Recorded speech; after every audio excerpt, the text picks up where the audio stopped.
child was seen getting into a red 1995 Toyota Camry with unknown Washington state license plates with a male driver with dark hair. Adriana Correa is 5 feet and 2 inches tall, with brown hair and gray eyes and weighs 130 pounds.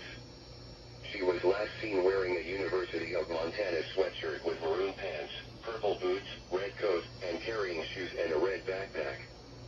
Suspect number 1 is Justin Taylor, a 30-year-old white male, with gray eyes and brown hair, 5 feet, 9 inches tall, weighing 155 pounds.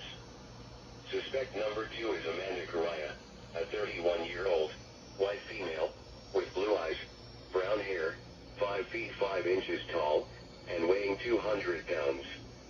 The suspects are possibly en route to Southwest Washington. The child and her siblings were removed from their parents' custody.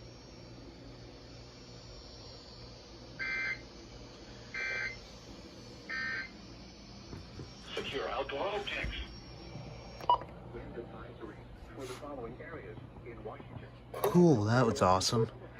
It's not 8:59 a.m. It's about 9:30 p.m. And that woke me up.